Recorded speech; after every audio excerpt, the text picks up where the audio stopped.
All right. So, welcome, welcome, welcome. Peace and blessings, everyone. We are back with another episode of Voices of the Millennials, and I am your host, Elle de Lyon. And tonight I am joined by another creative Black business owner in the industry of the arts and entertainment and education. I'm really honored tonight to have this special guest with us, but I wanted to talk a little bit about our topic tonight before I get right into introducing you to this guest. So, one of the things that we like to do on Voices of the Millennials is share about our journeys so that we can help others to smooth out the path so they don't trip over the same branches that we did while we were on our climb to, getting our success. And so I really want this episode to be focused on the breakdowns, but as well as the breakthroughs, which I think that sometimes, and maybe through these stories tonight, you will also have this perspective that sometimes it really is through the breakdowns that we come to the breakthroughs. So let's see how it goes tonight on our Elevated Conversation series with Sanaj Marie. And Sanaj, thank you so much for joining us tonight. This is our 5th episode, so I'm very excited. And this is the 3rd time that we've had on Black creatives who are also business owners. And I'm so excited because also, female power is definitely something that I want to chat about tonight. And I want you all to know, every 135 countries that are listening right now, that you are listening and viewing us on Love Bay Afrobeat Music Talk Radio.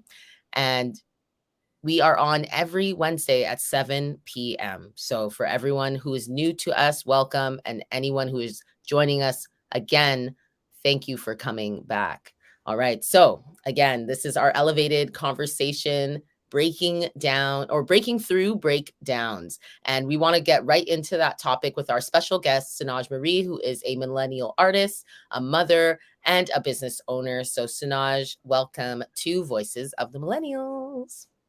Thank you so much, Elle. I am super excited to be here today. Amazing. So let's get right into this. I know that, through your journey, there's been different challenges that you faced, but I'm sure valuable lessons that you have learned. And so I would love to, talk about like your early life. How did you get to maybe if we can start where you are now, and then we can talk about how you got there. Yeah, I think that would be great for people to know where you are. And then we'll talk about some of the breakdowns. Absolutely, absolutely. So my name is Sanaj Marie. That was not my birth name. It's a name that I gave myself after I visited Ghana in Africa and I just learned more about my roots and my culture. And I decided to change my European name given to me at birth to Sanaj, which is Swahili for beautiful work of art, which is how I describe myself. I am the founder of Ofiwi Grove School, which is Durham Region's um, first performing arts school of the African diaspora. Wow. Also, Juno Award winning school as well. We got Yeah. a Juno for the work that we are doing in the community. And so, what we do is we use African arts and culture, which includes the diaspora, to really develop our communities and our youths, to empower, inspire, and educate them. And so we offer classes such as Afrobeats, dance classes for kids and adults, West African djembe drumming, Caribbean dance classes, art classes as well, everything arts and culture from Africa and the Caribbean. That is what we do so that Mhm. we can create a new generation of leaders in our community. I absolutely love that. I've fortunately been able to be a part of that community. And I would say that every single thing you said, true. Like all of anybody that's listening right now that, resonated with any of that and you're looking for that. If you're in the Durham region area, which is within the GTA, and we're coming to you live from that area tonight, then please do, message me, let me know in the comments. I'll connect you with Sanaj and a Fewy Groove School. We will definitely have all of this information when it is posted up on our YouTube. So make sure you check that out as well. So thank you so much for, letting us know where you're at right now. But could you tell us about how it started for you? So one thing you mentioned was, you had a name change. So I would love to know if that was associated with a breakdown or a breakthrough, or maybe both. I would say both. I would say both. My story, I don't think an hour is enough for my story, but a We'll have you back. breakdown, We will. a breakdown in the sense of when I left, well, I left Jamaica at the age of 15 and I came to Canada.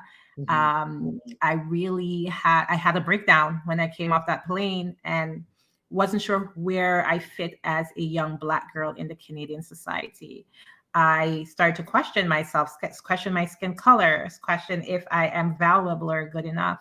And so I had a breakdown in terms of dropping out of high school, Mhm. falling into the depression. It was the first time in my life where, you're growing up in the Caribbean, everybody Black, almost, or majority Black. You come to Canada and you're like, okay, where do I fit in and am I good enough? And so because I grew up in certain circumstances, which um, surrounded poverty, which surrounded child sexual abuse, which surrounded not having a mother Mhm. close by or a father. I pretty much raised myself since I was 5 years old in a tenement yard. I'm not sure if any folks from Jamaica here who understand what a tenement yard is. Yes, you And should so, definitely tell them because our audience is made up of African and Caribbean millennials. So I'm sure there are some folks from Jamaica listening right, to there's a song that say dreadlocks not mixing a tenement yard, that. right? Yes. And so it's a yard with like maybe one or two or three houses, and Mhm. everybody living there. Everyone is in everybody's business. And so, it was also the takes a village to raise a child mentality where my mom would leave me. My mom left me at age 5. Mhm. And I'm going through the process of forgiveness because I understood why, for economical reasons. But at age 5, I was just left in the yard. Yes, I had a bed to sleep in. And so during that time, things happen. Right, I was molested by a family member, and so I had an outer body experience, just like Maya Angelou. She became muted, I became muted as well. And so I used to sit and rock under the mango tree and really dream, and that's where the creativity came from. So Mhm. it broke down who I was as a young Black girl and human being because I knew it wasn't right. But at the same time, I was able to create the world that I wanted. And so imagine from age 5 to 15, living in a dreamland, creating, then coming to Canada, coming off the plane, and you're like, okay, reality, who am I? And so I fell in deep depression. I dropped out of high school, Mhm. and this woman by the name of Afua Marcus came and taught African dancing um, at my school. I wasn't going to class, but anything dance related, I was there. Mhm. And the principal pulled me out of the team and said, listen, you're not dancing because you're not going to class. And so Afua was like, okay, let's find you a dance class in the Jane and Finch community. And that is where I was introduced to drumming and dance. That was my breakdown, in the sense of I didn't feel loved. I didn't know who I was as a girl. And that group took me to Africa. Mhm. And that's Breakthrough. right. We went to Ghana. Mhm. I was able to feel my ancestors. Some people might not believe me on here, but I was able to see my ancestors as well, floating on the it's called a Gin Manso, the river, one of the largest slave markets in Ghana. Mhm. Um, and that's where I felt powerful. Learn about the history going through the slave dungeon, the Cape Coast castles. Um, it really shook me to my core and made me realize that I had to make change. I threw away the name Sabrina, that's my birth name, and I Mhm. took on Sanaj. And when I came back to Canada, I was inspired to create a theory group school. Wow. And so this, you had mentioned this is at the age of 16 now? So I You're came to Canada at 15. I went to Ghana at the age of 19. 19. Okay. Yeah. Wow, amazing. So now you're at 19 years old and you're inspired by dance, also inspired by going to Africa to even learn about the traditional and practices that we have. So when Yes. were how did like the school come about in your mind that you would now teach people what you learned? So how it came about is in our culture, in our music, in our movement, there's medicine. That's where my healing began, right? To Mhm. hear the drums take over my spirits and my body and my soul, to feel it in me and to feel great and to feel valued and rooted and grounded. I became addicted Mm. to the feeling. I became addicted to going on stage and performing and everyone going, wow, but performing my culture and my art form that was natural to me and my body because I wanted to be a dancer, but the ballet teachers kept telling me I need to lower my butt and my tailbone, right? Right? I was like, I think that's just how I'm shaped, but Right. And so, how it came about, the school, after I went to Africa, then I went to Haiti. okay. And I, again, went to teach, to build a school there and a theater. Just purposely, where I was sleeping, there was a theater on the roof, and they were dancing and drumming every day. And after I went to Haiti, then I went to Cuba to learn the Orisha dances, right? The Batala, the Yamaya, right?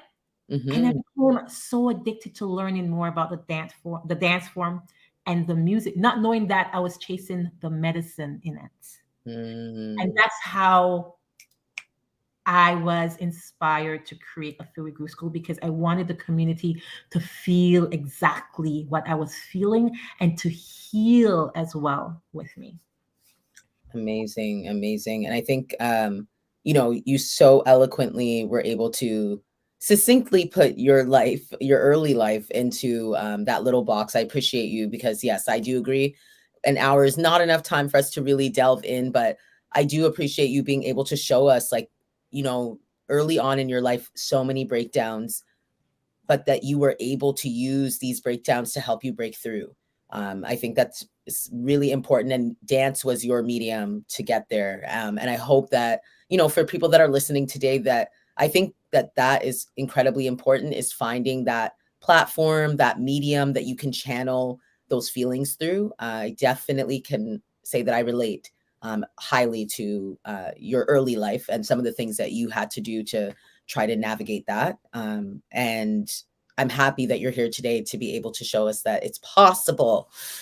So I would love to know how you, because the breakdowns, I don't think like, and I know you personally, so then I know that even though, yes, you found yourself through dance, you even thought about creating this school, that didn't mean that the breakdowns stopped happening, even though Absolutely not. your breakthrough. So I'd love to know that even what happens after, like, so now this is like 19-year-old Sanaj, she has this major breakthrough. She's going to build a school. So what starts happening around this time that you can, shine some light on those breakthroughs and breakdowns that got you to winning a Juno Award? How did we get there? How did we get there? I mean, a Fairy Group School just celebrated 10 years, so it took 10 years to get here. And I would Congratulations. thank you so much. And I would say this is just the beginning. It took me, I was working at TD Bank Hmm. because, of course, when you come from Jamaica with immigrant family members, how are you going to come from a place where you don't have many opportunities to go to school to say you're coming to Canada to do African dance? Who does that? Yeah. Right. So that was the talk of the town for my family. Do not bring shame to us. You're going to be an artist. You're coming from Jamaica to be an artist Yeah. and an African artist. How are you going to pay your bills? And Hmm. so I was discouraged. And still till today, there's folks who still discourage me. And so I joined the bank. And I worked in the corporate world for 10 years. But my soul, as much as I was dressing up every day and um, making okay money, and I'm mixing with the vice presidents of this and that, my soul felt empty. And Hmm. so it is not until the ice storm, there was an ice storm that happened in Toronto many years ago. I was driving home from work and my car flipped over into a ditch. Wow. And before that, my manager was telling me, follow your dreams. My heart was telling me, follow my dreams. But I needed money. I was a single mother of one child, now two. How am I going to give up my steady income to follow my dreams? And as you know, with the universe, when you don't listen, you will feel. You will. Who doesn't Right. hear? Yeah. And when you're jumping out of a plane, you know you're there and you want to jump. And sometimes you just got to get pushed in order to, right? And so life pushed me into this. It was not easy. I had no funding. And so I was using my savings to fund this school because Mhm, I felt in my heart that it was not an option. And it was to the point where I ended up at the food bank, mhm, Elian. I ended up at the food bank. There were times where I didn't pay my rent because I needed to make sure I'm paying the rent for the school and the teachers. Right? A lot of folks coming in saying, hey, can I help you? I want to help you. And then when they see the potential, they're like, can I buy the school from you? And when I say no, they try and destroy it. There's mhm, so much, that I can dive into. But what happened with that is, in order to get to the breakthrough that I got to today, I try to maintain integrity and transparency and honesty, and also offering the program for free, not chasing the money, but chasing the vision. mhm. And so it started off with just my niece and her friend. And then more people came, and then more people came. Then we got to 20 kids, and then we got to 40 kids. And then we got to 60 kids. And right before COVID, we got to 100 children. Amazing. Amazing. And And I just wanted to know something that you said in there was, you got into a car accident. yeah, So I was just wondering if the car accident changed your perspective, because you said also that your manager had encouraged you like to, I guess, quit the bank and go, do this thing full time. But was it because of the car accident that you were like, I'm not doing this anymore, or did you get seriously injured and that changed your absolutely. I mean, I thought my manager was trying to kick me out. Mhm. Like he was like, don't sit here and waste your life. Right. Yeah. The one When the car accident happened, I saw my life flash in front of my eyes. Mm, And I felt like this was God and the universe giving me a second chance at actually following my heart and following my dreams. And so I wouldn't say I was injured, but I saw life from a purposeful standpoint. And mhm, I made a promise to myself that, you know what, since I got off scratch free, I need to take this as the universe speaking to me, and it's now time for me to follow the path that God has created for me. mhm. Wow. That's incredible. Even the fact that, you said your car flipped over and Into a ditch. you made it out. Like, Yes. I feel that everything that you said, I resonate with, and I do believe there's high alignment that the universe is conspiring in your favor. Like, and the more, and I've seen, I would say that maybe at this point in your life, this might be around when we met. Um, because I know that I met Yes. you while Yes. I was on a journey too. I was like, yo, I need to clean up my life, get rid of like toxic people, and restart my fitness journey and Oh actually my start. gosh. How did you know? It was right Right? after that car accident. That's when Oh, I signed up for the gym. It was at right. One. Okay.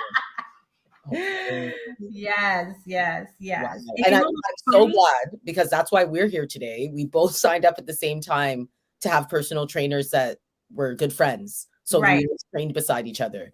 And Absolutely. then Sanaj made sure, she's like, hey, I have this dance school. You Yes. should come.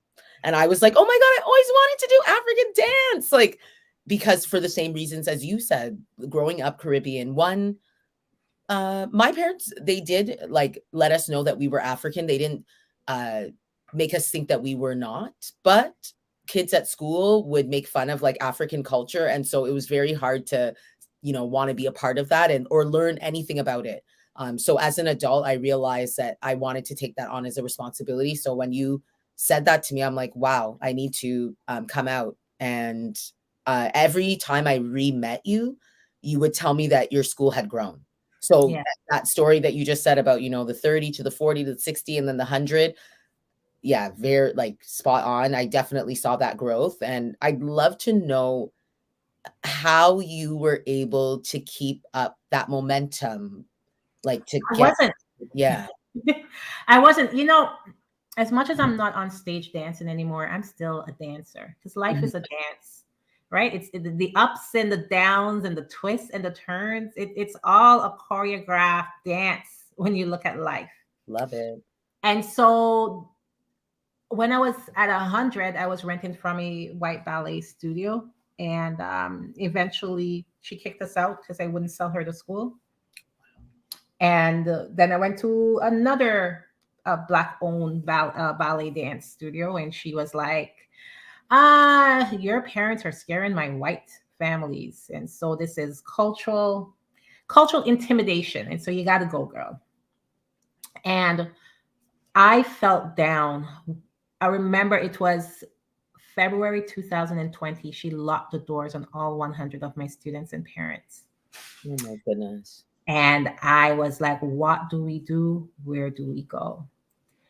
And I was ready to take her to court. I was ready to sue.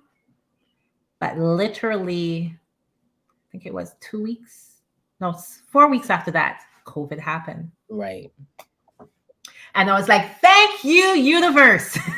Honestly, I also was thanking the universe for the shutdown of everything. I was like, I was waiting for this.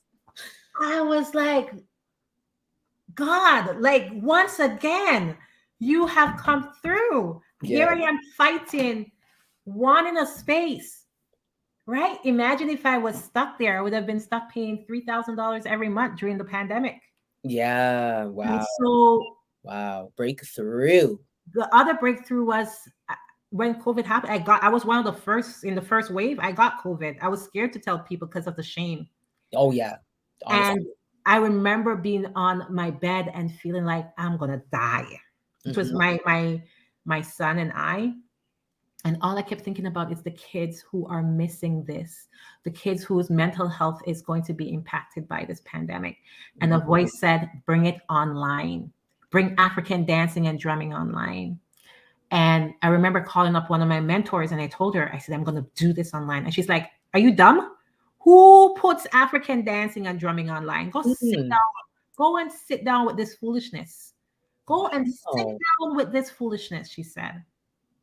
And I remember the Canadian government pulling out a call for COVID relief. Yes. And I said, you know what? I'm going to follow my heart and I'm going to apply. We got $200,000. Yay. Finally, breakthrough. Breakthrough. But do you see the pattern? Breakdown, breakthrough, breakdown, break. That's Mm. how, Talk right? about it, Queen. Tell them. It's not a straight line. Yeah. And we were able to teach over 800 Black youths all across Canada, including young people who never had access in communities like Nunavut and Saskatchewan and Alberta and Nova Scotia and Montreal, like places in rural communities where there are people who look like me and you, but didn't have access. Right. And then on top of that, we were able to teach over 1,200 women having healing circles online through African dancing and life coaching. Mhm. And it was great for us. That's how we grew. We actually grew when COVID was impacting a lot of businesses. That's when Afui started to grow. Okay. Right. And then we most recently, we opened back up a year ago. We don't have 100 kids anymore. We have 60. We Mhm. still have the kids who want to do online, and we just got our own space in Pickering. So yeah, we are located in Pickering. We have our own 2 units now. So we are creating Durham Region First Cultural Arts Center, and recently won a Juno Award. And the reason why we won the Juno Award is because we're using African music to inspire the minds of young people. And that's where we're at today. That is a beautiful breakdown of your journey to breaking through. I love, especially that you mentioned that. Do you notice the pattern? This is not a straight line, and life is a dance. And I think that dance is probably one of the greatest ways to be able to analogize life and see that it can change at any moment. Sometimes it can seem so chaotic, but then at the end, it could come all together.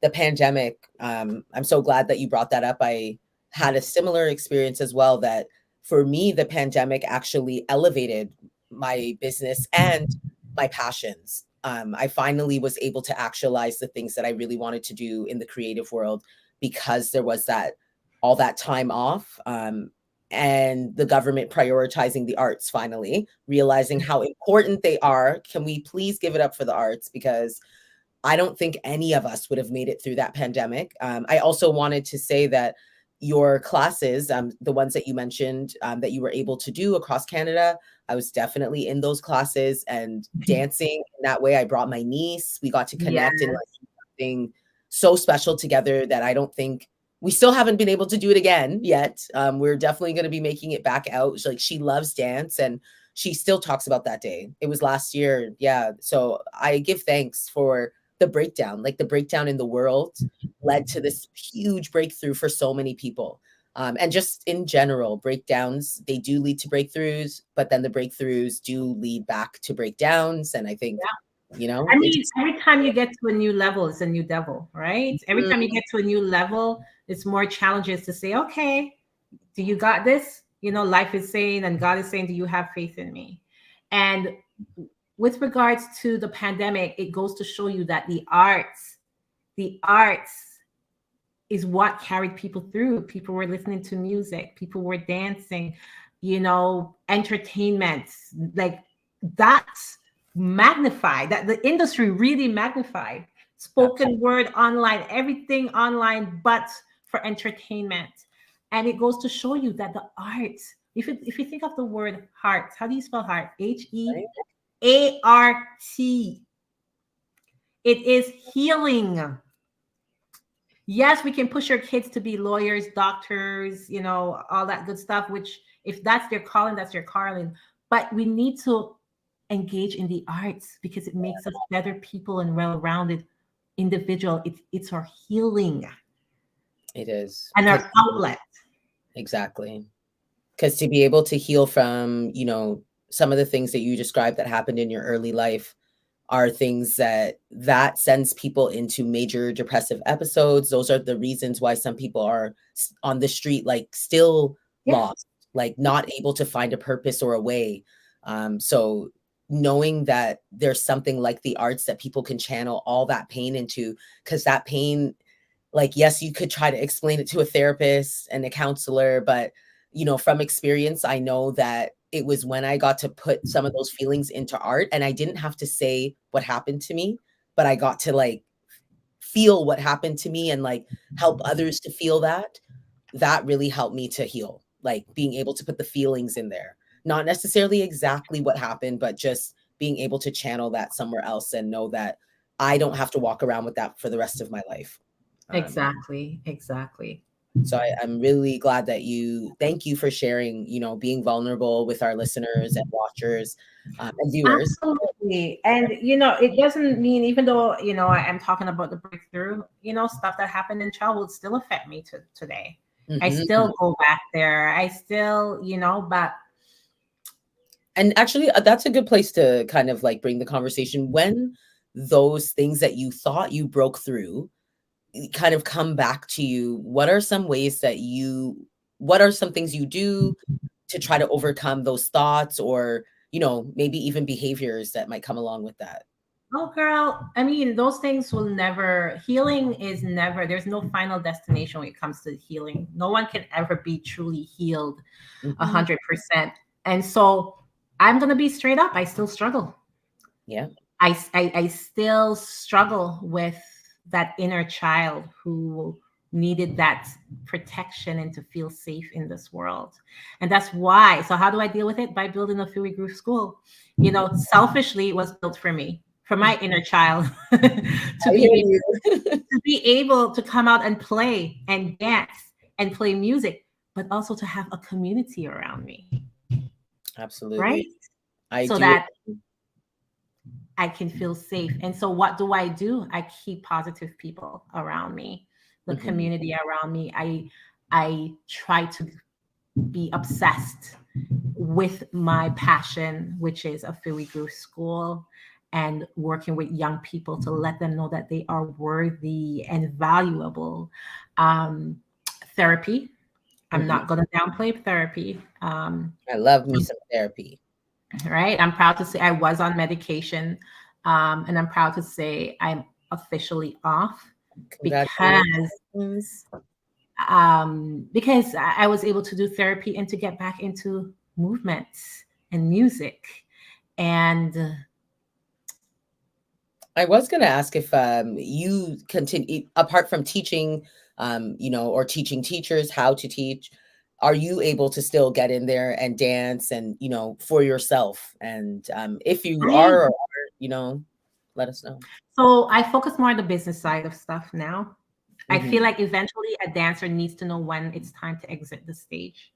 Mm, And so I have exited the stage. I'm not performing anymore, but I am still, when it comes to a performing arts company, you don't have to be the face. You can still dance through the business side of stuff. And so to answer your question, yeah, I still move. When I get up in the morning, I move. Movement is my prayer. When I go to the studio and it's empty, I move in the mirror and do my thing. aw, I love that. Yeah.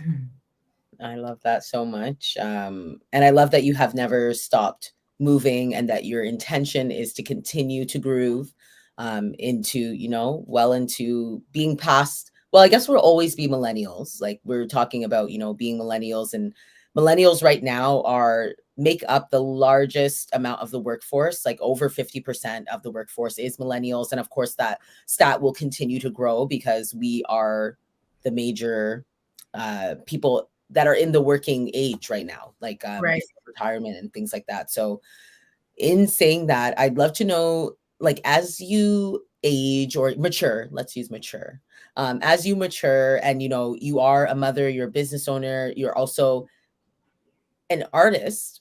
How do you see those things like transforming in your life and continuing to intersect? And are there any breakdowns or breakthroughs that you've had in navigating or balancing all those roles?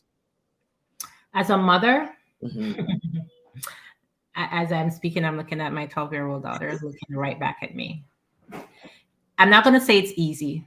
It is not easy to balance. And so I try to live a life of what right now needs attention.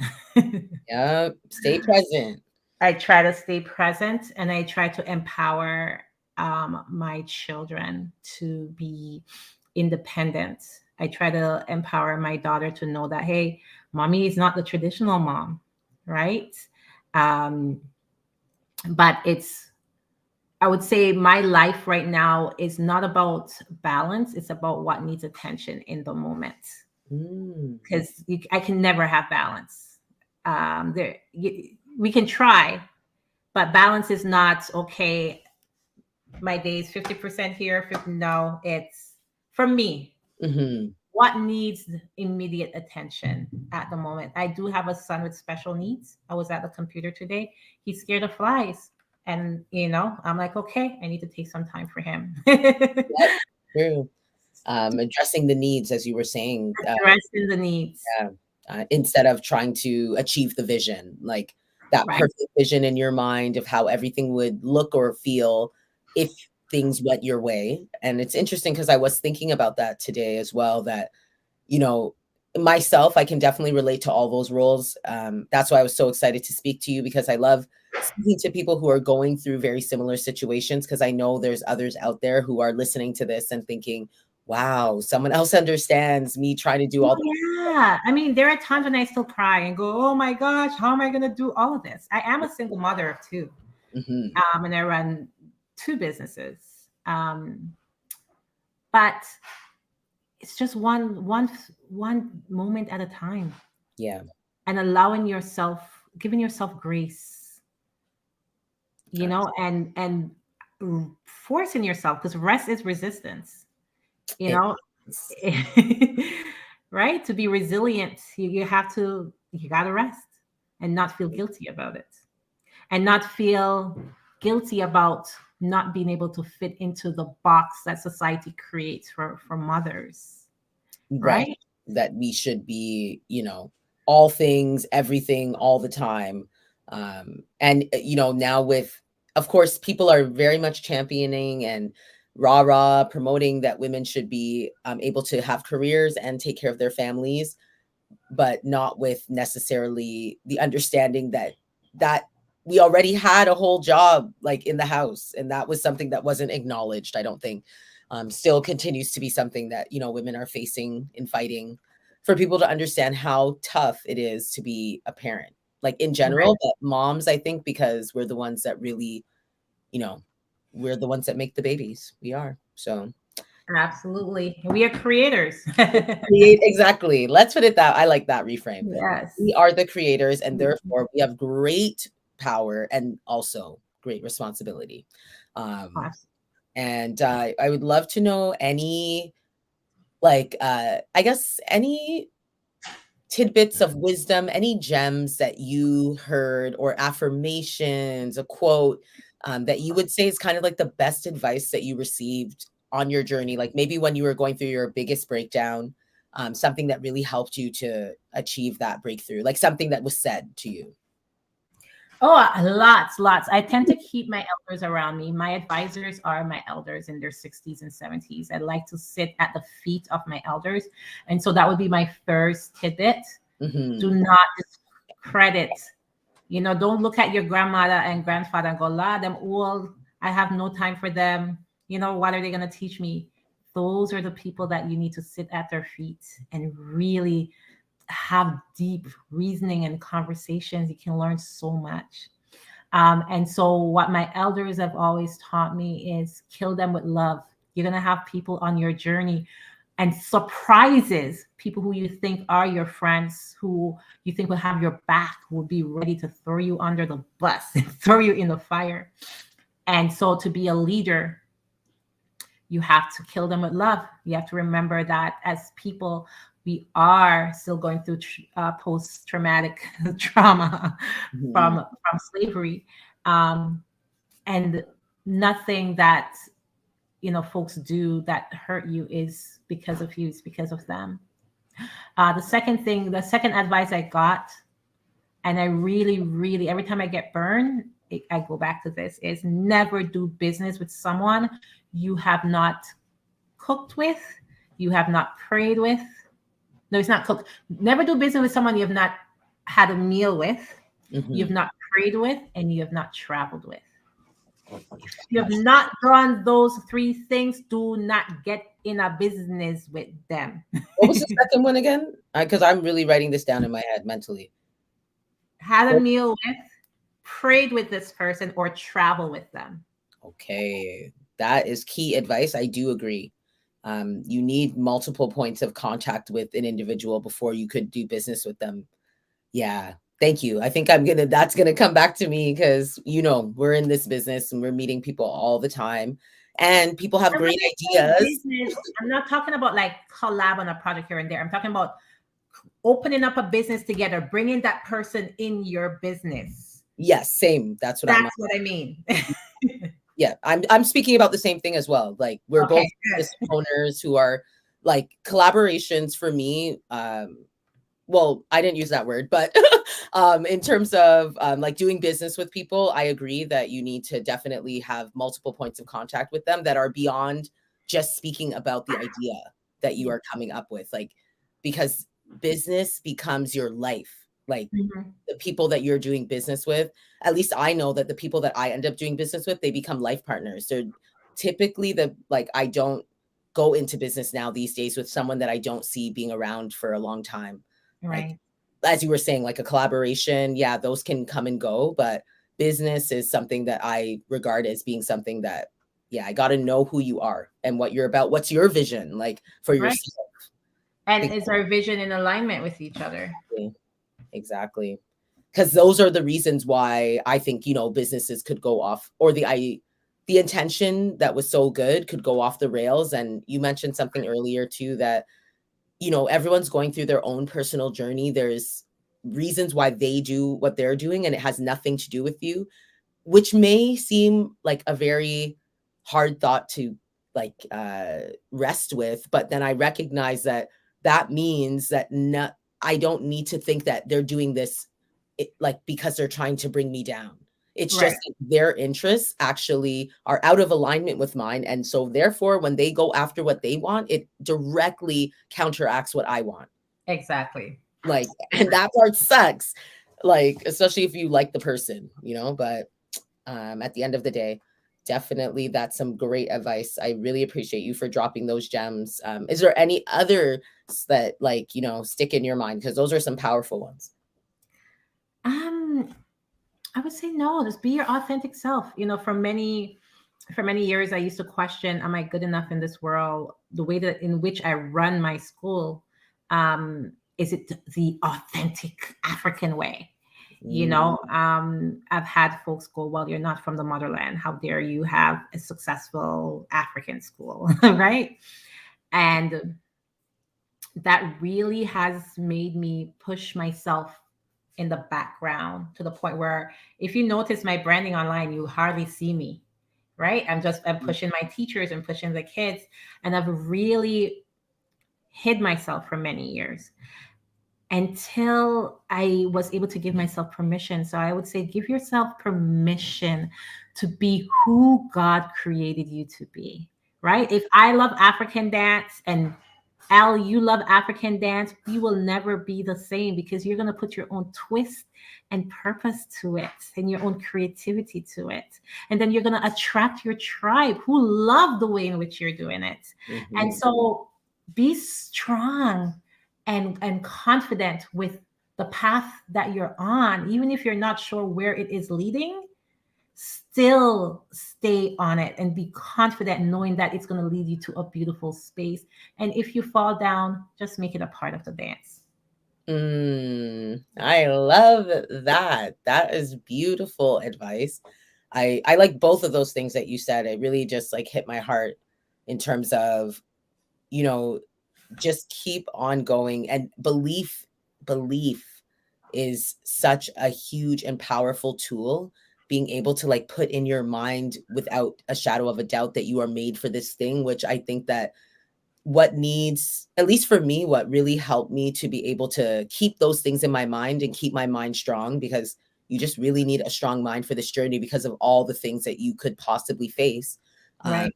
you just need to be able to know without, like you were saying, that no, I was made for this. That thing that happened, that's part of this. Like that makes this dance even more interesting. Actually, this makes life more interesting that this happened to me.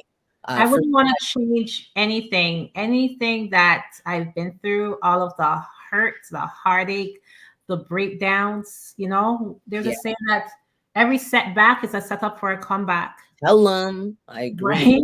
Yep. I wouldn't change it because it has shaped my path today and has shaped who I am. And so I know in those moments, you're like, why? Why me? Why? Why is this happening to me? There's a reason for it. Why not you?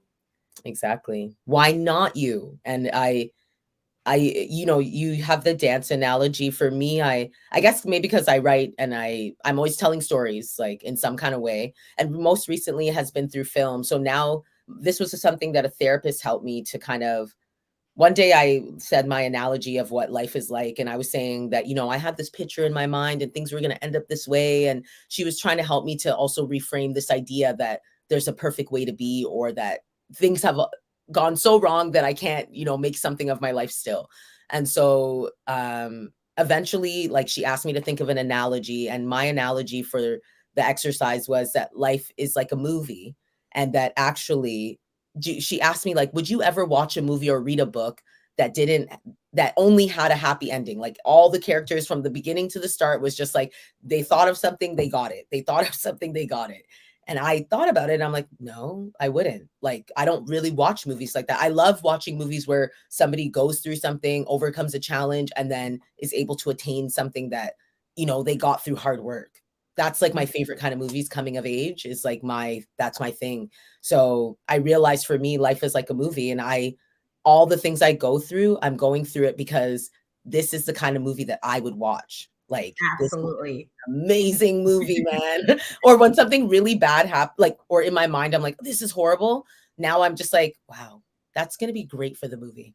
Right. Yeah, then I just keep it pushing because I'm like, "Ooh, good movie idea." Oh, trust me, some bestsellers, some Right?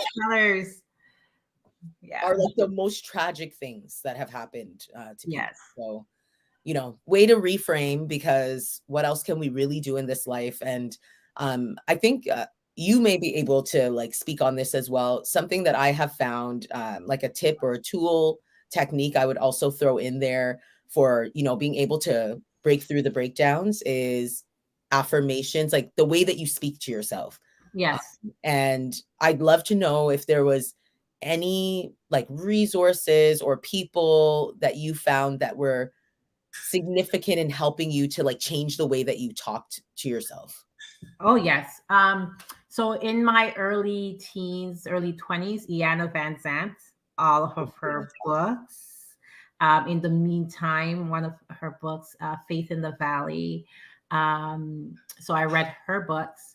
Currently, in terms of affirmations, Mhm. um, Landrell. Oh, yes. What a Landrell, master. Vibrate Higher. His albums, Self Heal and Sunflower. Mhm. I really love Sunflower. Well, all of them. They're All of his. So I listened to his music a lot, and I think it was Randall Rice that made me know of him. Yes, Langell, Iana Van Zant, The Four Agreements, that book. big, big. That's like a Bible to me, Yes, honestly.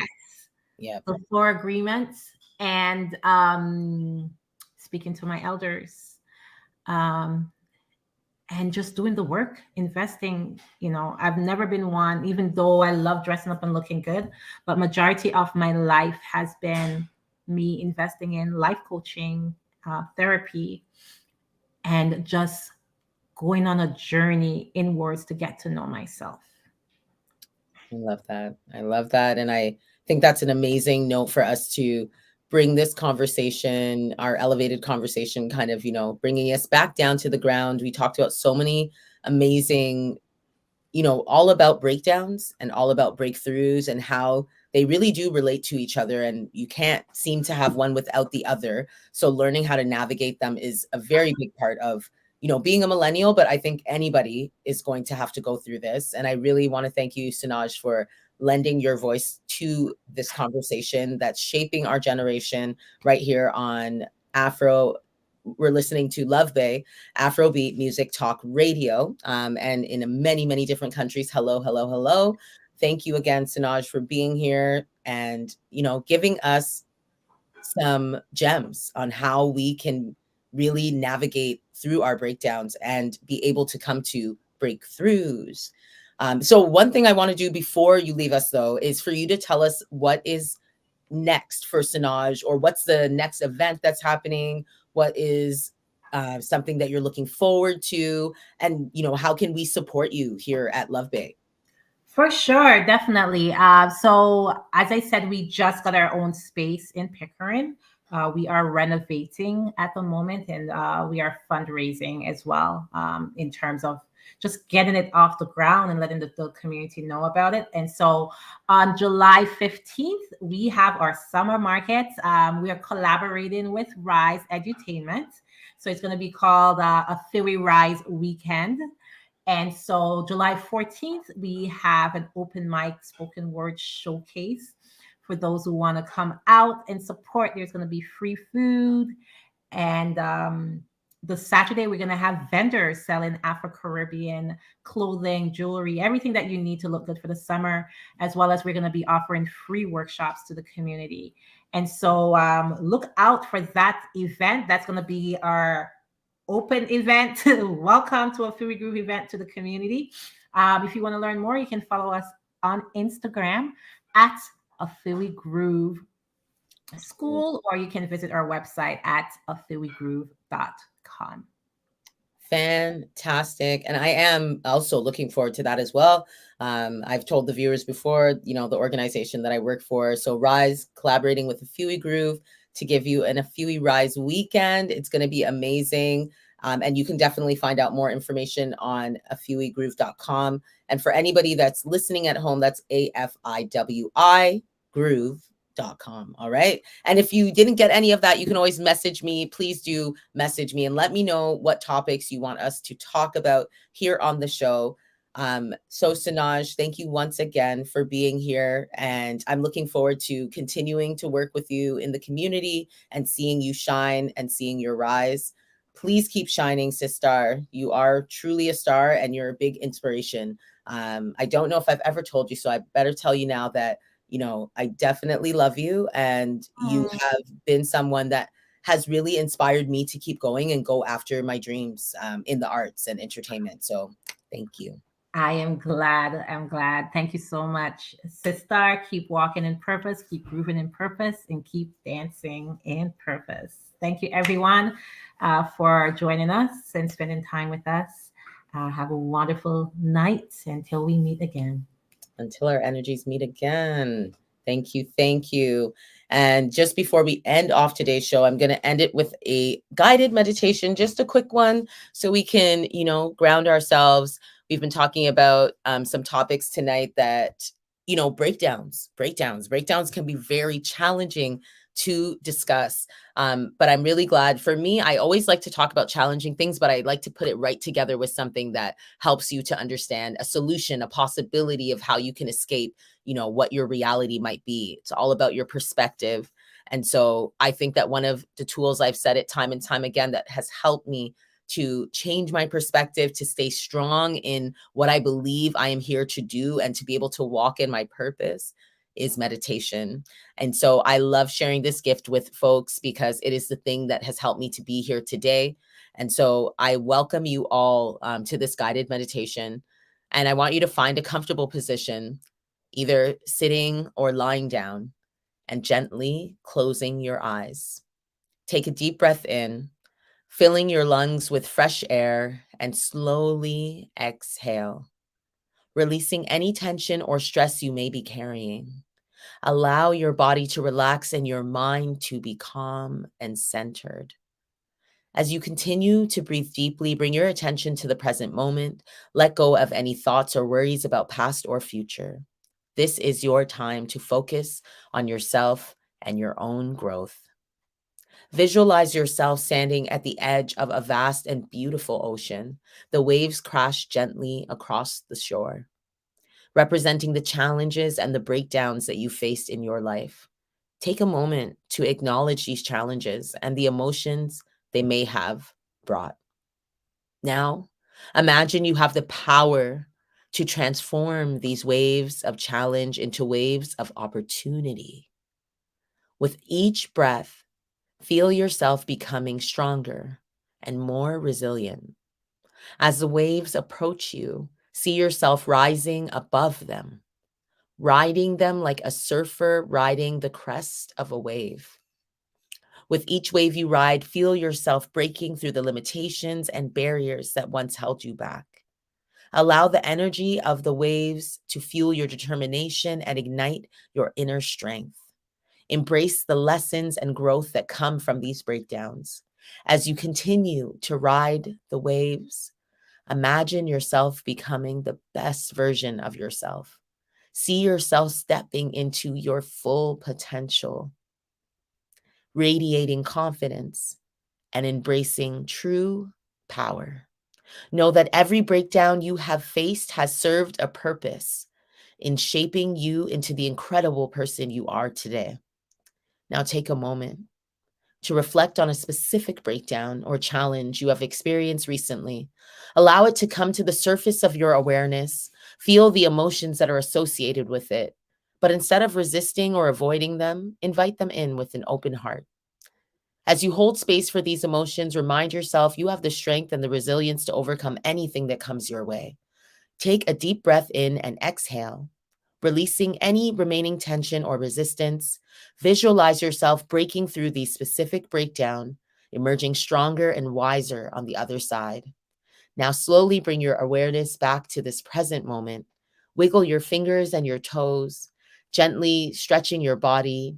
Take a moment to express gratitude for this time that you have dedicated for yourself and your personal growth. As you go about the rest of your day, remember you have the power to break through any breakdown and transform it into an opportunity for growth and expansion. Trust in your inner strength and know that you are truly capable of achieving greatness. When you're ready, open your eyes, carry this newfound strength and resilience with you as you carry on your journey. Thank you all so much for joining me for that guided meditation and for joining us on this powerful episode of Voices of the Millennials as we had an elevated conversation about breaking through breakdowns with Sanaj Marie. And we hope that this discussion and guided meditation have provided you with inspiration and guidance for your own journey. Remember, no matter the challenges or breakdowns that you face, you have the strength within to overcome and grow. Embrace your breakthroughs and use them as stepping stones towards becoming the best version of yourself. Stay connected with us on Facebook, Instagram, LinkedIn, YouTube, and all the live broadcasts that we have. You're listening to Love Bay Afrobeat Music Talk Radio. And you will be coming up next is the Bellas and the Biz. They're going to be telling you about success and how it's the new sexy. Thank you again for listening. We'll see you next time, 7 p.m. on Wednesdays. Peace and love, everybody.